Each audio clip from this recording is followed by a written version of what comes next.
présent, embarquement porte 22, vol Air Iran à destination de Paris. Oui, allez à la porte 22 pour le vol 372 à destination de Paris. Embarquement immédiat. Mrs. Samin Bebahani to report at once to Revolutionary Guard Intelligence. Mrs. Samin Bebahani to report at once to Revolutionary Guard Intelligence. ما به همه مسافران یادآوری می‌کنیم که گرفتن عکس در فرودگاه بین‌المللی امام خمینی کاملا ممنوع است. کلیه مسافران زن موظف هستند هنگام بازدید از جمهوری اسلامی ایران سر خود را بپوشانند. اللهم صل علی محمد و آل محمد. به ایران خوش آمدید. We remind all arriving passengers that the taking of photographs is strictly prohibited in the Imam Khomeini International Airport. All female passengers are required to cover their heads while visiting the Iranian Republic. Peace be upon the Prophet. Welcome to Iran.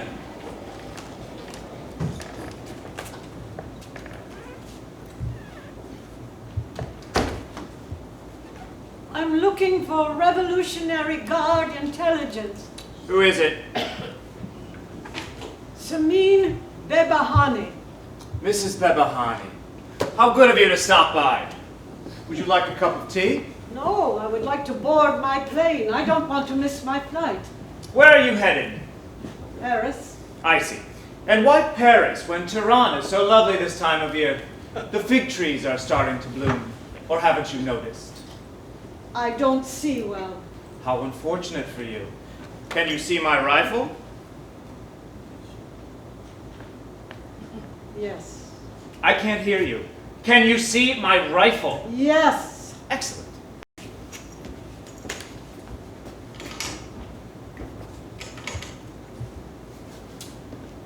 Let's get started. May I see your passport?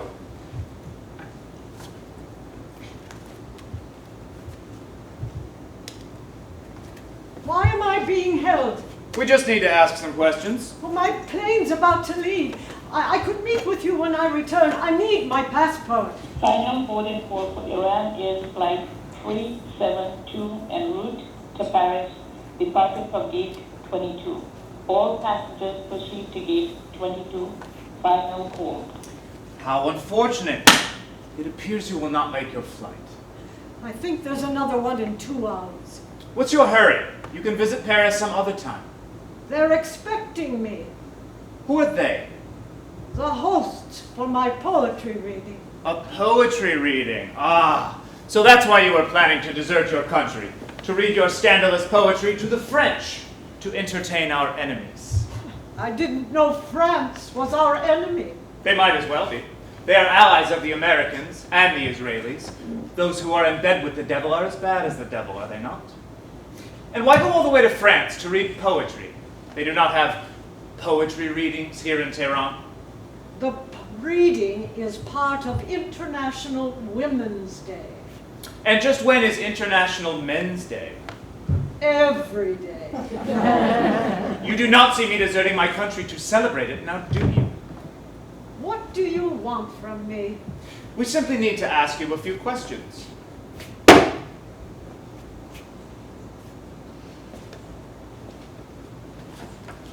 About the lies you've been writing, the filth you call poetry. What does this mean? My poems and the wild mint bear messages and perfumes. Just that they provide beauty. More like the scent of 1,000 cesspools. What does this mean? Anxious, sad, her head unveiled, unmindful of the police demanding covering, her eyes squeezed to fill 100 barrels of blood. On her neck, a pair of boots tied, belonging to a dead soldier. It was about a mother who has lost her son. Why doesn't she wear a headscarf? She needs to cover her head with the laces of her dead son's boots in order to remember him. She is in mourning. I see. Why doesn't she place the scarf above the laces? I never thought of that. So you'll change it? Good. We're making headway. Can I have my passport back? No, we're just getting started. What is this? I want a cup of corruption and some clay from which I shall mold an image of man. His mouth is big, his looks reflect the ugliness within. You know that it is a crime to criticize our beloved leader Mahmoud Ahmadinejad? Oh, who said it was about him? Well, the mouth, the ugliness. But I said nothing about the nose.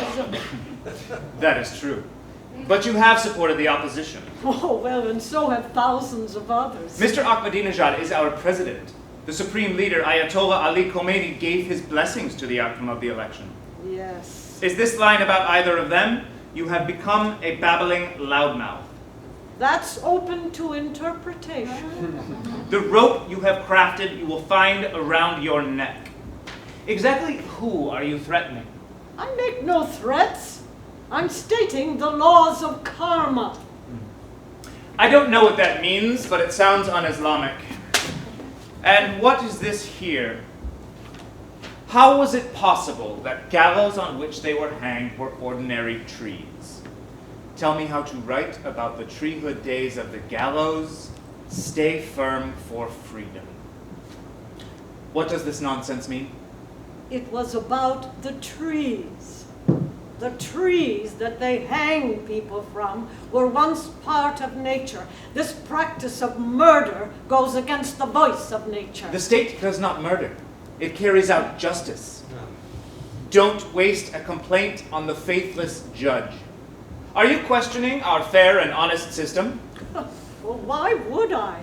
If it is fair and honest. You need to change that line. I can't do that. Why not? The meaning would change. I need to answer to my readers. No. You need to answer to the state, and to the state alone. Would you like to know what I did before the revolution? No. I worked in a sardine cannery, slicing off tiny little heads 10 hours a day, 6 days a week, like my father before me, and his father, and his father's father. Would you like to know what that does to your mind, slicing off millions of tiny little heads, and then dumping them in a trash can, and watching their beady little eyes staring up at you? No. I smelled so bad, my wife could barely stand to have me in the same room with her, let alone touch her. Things are better now. Much better now. Would you like to know what changed it all for me? What got me out of that stinking sardine factory? The war. I fought those Iraqi dogs. I had no problem slicing off their heads either. Would you care for some pistachios? I hear they can lower your blood pressure. No, thank you. It's my daughter. Give me your phone. No, but it's my daughter. How do you know? I thought you don't see well. I don't. She has her own ring. Give me your phone now. She wants to know if I made my plane. She'll worry about me. Then she should have persuaded you not to go. Have you no mercy? What mercy do you have spreading these lies? Give it to me this minute or I'll rip it out of your hand.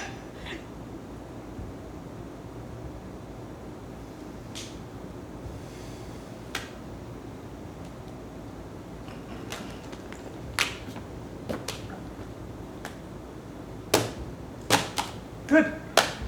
Now we will not be disturbed. Unless you'd like me to bring her in for questioning. You leave my daughter out of this. She does not write poetry. Good. At least she has more sense than her mother. I was starting to tell you how my life got better when the Islamic Republic noticed me. People like you and the teachers who flunked me could put on your foreign uppity airs because you had all the power. But things have finally changed. I enlisted in the Revolutionary Guard. First, they had me digging ditches in the village of Aradan. It was an honor to work in the birthplace of Mahmoud Ahmadinejad, but I was destined for better things. It didn't take long before they recognized my talents. I may not have been up on the vulgar lines of that charlatan Rumi you elites love so much, but I know my Quran, peace be upon the Prophet. My mother didn't waste her time reading the profanities that whores like you shoved in your filthy poetry, but she taught me the Holy Quran. I know it like the back of my hand, and I owe it all to her. She raised you well. You have no right to make fun of my mother. Oh, I'm not. Far from it. I am applauding her success on raising such a strong and capable son. Well. But I ask you, would she want you to hold me? Wouldn't she want you to treat me in the way that she would like to be treated? No. She was a modest woman, a good Muslim. It is said in the Quran, observe your duty to Allah in respect to the women and treat them well. That refers to women who wear the hijab, who live a pious life. It is said, tell your wives and your daughters that they should cast their outer garments over them. And what about the elders? I am 82 and almost blind. I have no power to harm anyone. Physically, no. But you publish wickedness, pornography disguised as poetry. It can influence the youth. They have the strength to dishonor the Republic.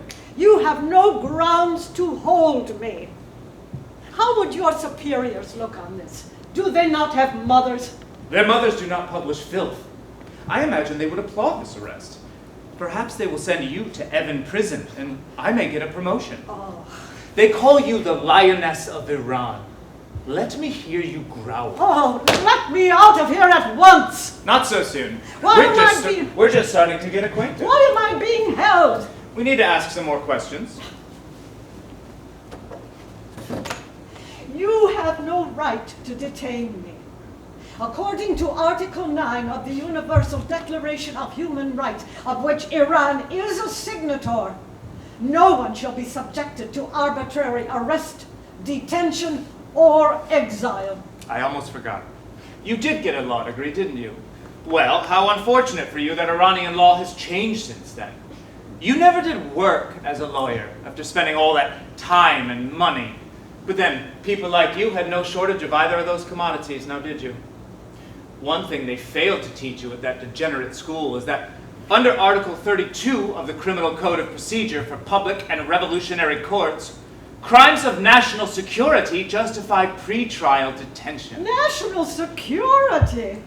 How am I possibly a threat to national security? I think you know very well the effect your decadent poetry has on the nation's youth. Trying to turn that Nada tart into a holy martyr. You are the voice of the people of Iran. What nonsense. Nada was murdered by a pro-government militiaman who stood on a rooftop and aimed direct at her heart, and everyone knows No, they do not. It was the cowardly protesters who got rid of this divorced woman. And just moments before, she was seen driving with her male music teacher, who was not even a relative. Do you know she even had the audacity to play the violin?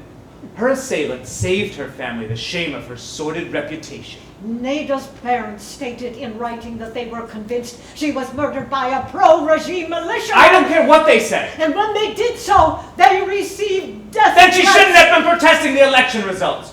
Ahmadinejad won fair and square. He is the rightful president of Iran. You people should just get over it.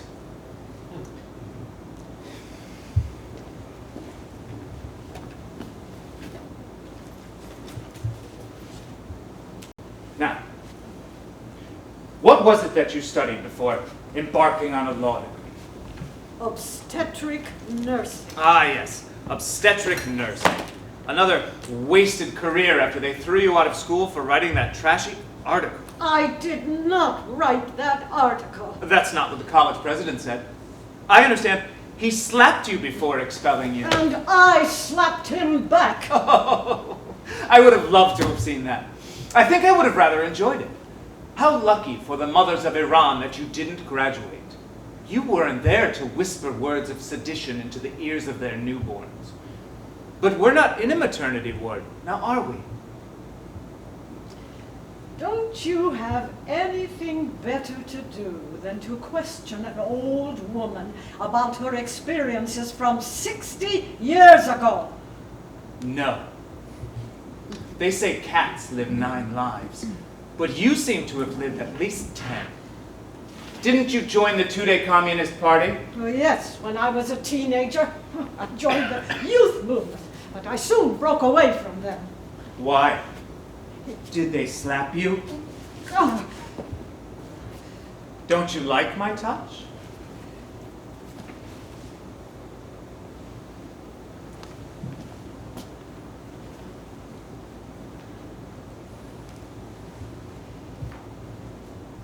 Adam, leave behind objections and denials. Come take a look. The Eve of 80 rivals girls of 20. I didn't mean it like that. What did you mean? It was a metaphor for my love for this country. Really? It says, love and shame and my body warm with lust. Your body is warm and feels lust for Iran. Yes, in a manner of speaking, I feel lust for what this nation can be. You must take me for an idiot. You wrote another poem about a prostitute. Lips, lips, cunning lips, draw a veil of mystery on my treachery, so they will give me a few more coins. Smile, kiss, enchant. Yuck. It says, draw a veil of mystery on my sorrows, not on my treachery. Whatever. It is not whatever. She is sad because she is being exploited. She feels sorrow. Then why are her lips cunning? Because she must hide her pain. What about the pain she inflicts on others? She is nothing but a liar, just like you. She says, how repulsive my companion last night. But when he asked me, I told him I had never seen a man as handsome. She probably used the money he gave her for alcohol and drugs. She is trying to survive. Look, do what you will with me, but please stop butchering my poetry. I cannot stand it.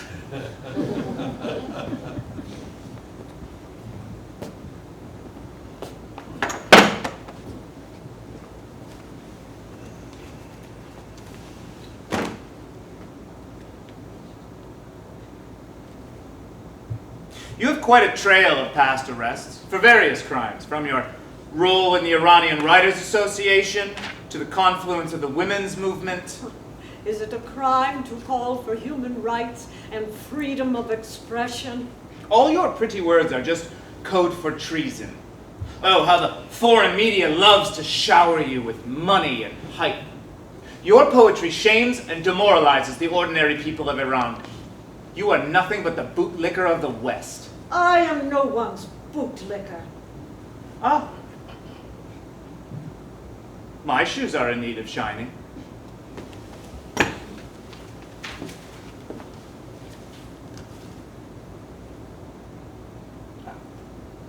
I could easily order you to do so.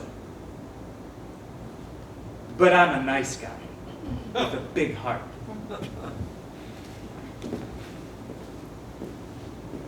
I see that during the 90s you unlawfully met with a German diplomat. For that offense, you were given a mere slap on the wrist.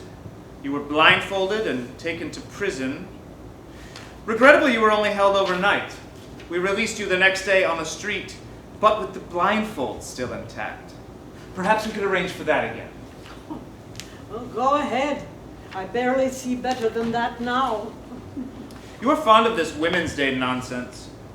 One year, here in Tehran, you had the audacity to defy national orders banning such public gatherings. You were heard screaming provocative chants, at which point you were asked repeatedly to keep quiet, but refused. A police officer had no choice but to beat you with a club that delivered electric shocks. Perhaps we could arrange for that again. I was younger and healthier then. It might kill me now. But everyone knows my name.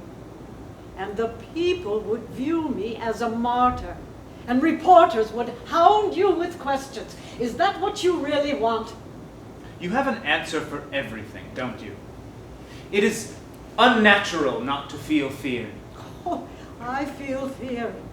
Of course I feel fear, but I do not let it stop me. You wrote, "You may wish to have me burned or decide to stone me, but in your hand match or stone will lose their power to harm me." These are not normal thoughts. You are not a normal woman. You must be a witch. Well, I've been called worse. Or someone who doesn't like poetry. You seem to know it well. The regime teaches me what I need to know. Mrs. Bebahani, I'm a reasonable man. I'll let you go if you sign here.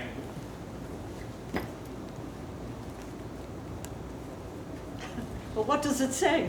Just that you promise to stop publishing your filthy poetry and you will not read it in public. I can't do that. I have to live with myself. You're trying my patience. But I assure you, I can last longer than you. I doubt that very much. I have no dinner plans for this evening, nor tomorrow.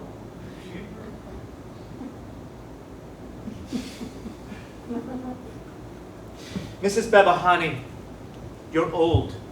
You've had many chances to leave Iran. Why do you insist on staying here? I love my country. I wish to die here. But why continue to publish poetry? Join these degenerate groups. You know it will only lead to more suffering and misery. Because I wish to help everyone, even those who oppose me. Even you. That's a good one.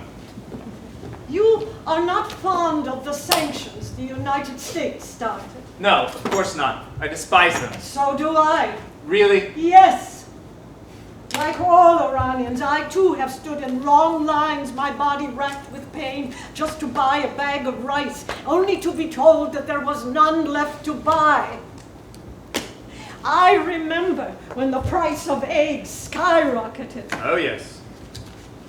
I wrote about it in the poem, From the Street. In one line I said, "If you do not get them at the black market, you must live on turnips and garlic." You cannot last long on these things. No, you cannot. But you were resourceful. You had those sardine heads, while I lived on turnips. Do you know something? You were responsible for feeding the nation, while I was useless. I mean, what good is poetry if there is no food? You're right about that. You might also like to know I was no friend of the Shah.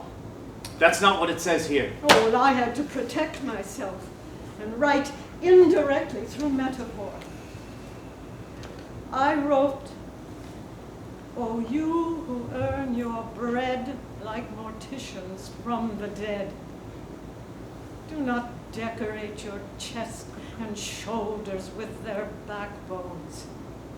Don't become the graveyard bat hiding in the dark and flapping your wings by my bed every night like death. When I have squeezed the grapes of my eyes into bottles, do not drink my tears, laughing as if you were drinking a cup of wine." I didn't know you felt that way. Well, I do. And you can add that to my file. Your superiors might look well on you, on your success in extracting more information from me. No. Can I have my passport back? I'm afraid it is not within my authority to return it. You need to put in a request at the Revolutionary Court. Oh. But I see no need to hold you further. You're free to go now. Thank you.